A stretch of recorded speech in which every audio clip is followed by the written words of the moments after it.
In this video, I'll be utilizing the curve brushes in conjunction with DynaMesh as a quick mesh creation technique. Alright, I think we're about ready to put our helmet on our guy here. Just one more quick thing to do. I'm going to turn off polyframe, go to our subtools, and we're going to turn our teeth back on. We don't need these bottom teeth anymore, so I'm going to go ahead and select those. Go ahead and hit delete. And let's go ahead and make this one solid mesh. I don't think the teeth need to be separate here. So I'm going to select the gorilla head and do a merge down. So now they're all one object, but they're still separate polygroups. As you can see, this one's orange and this is a red one.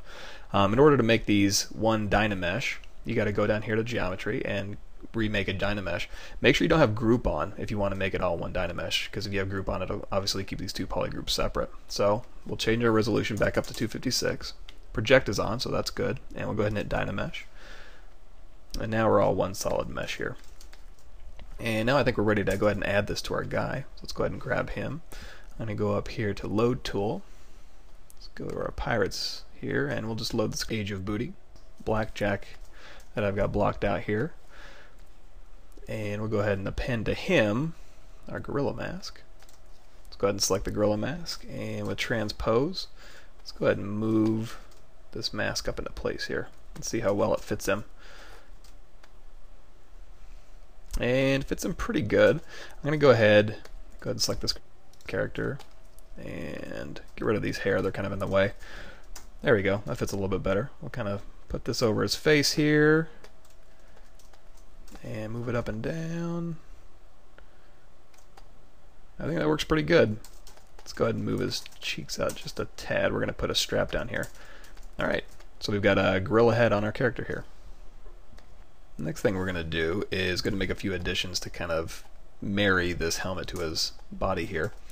And a quick way to do that, I'm going to hit B to bring up the brush menu, C to narrow down to the curve brushes, and I'm going to select Curve Tube. And let's go ahead and make a curve right along this helmet here. We're going to add some lining. And you can use these little manipulators here to kind of move this mesh around.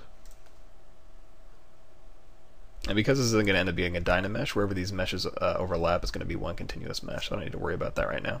Let's go ahead and move this back. And while the cursor's blue, you can actually change that size of the cursor to kind of get a little bit more finesse here. I'm not too worried about it now because we can always change this in a second.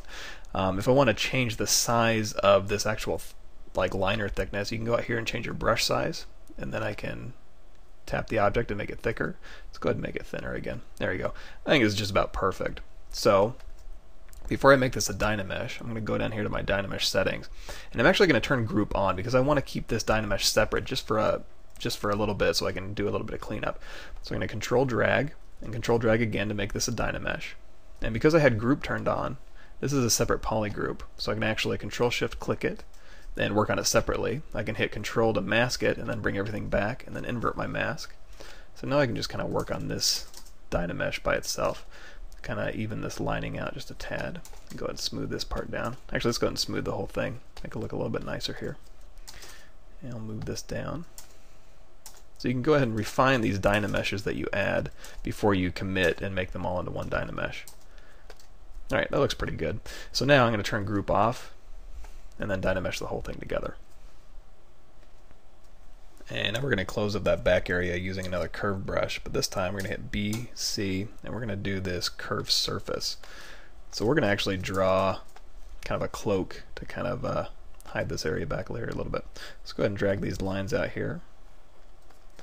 And we'll go ahead and create just a cloak back here. And just like the other curve brush, you can go and use these manipulators to kind of move this stuff around.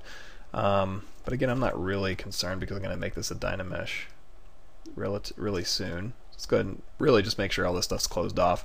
We can clean it up when it's a DynaMesh. And if this thickness is what you like, you can keep it. That's about the thickness I want, but again, you can change your brush size and change that on the fly if you'd like. But if I'm happy with this, go ahead and control drag and go ahead and turn on group again because I want to mess with this separately. Control drag again to make it a DynaMesh. There we go. And let's go ahead and control shift click this, and we'll just work on this separately for a second. Let's go ahead and smooth this together. There we go. And we'll go ahead and use the trim brush to kind of clean this up just a tad.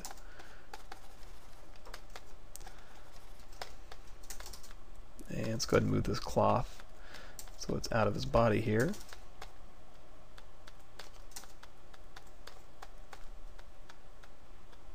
There we go. Just kind of seat it. And again, just kind of trim to clean up.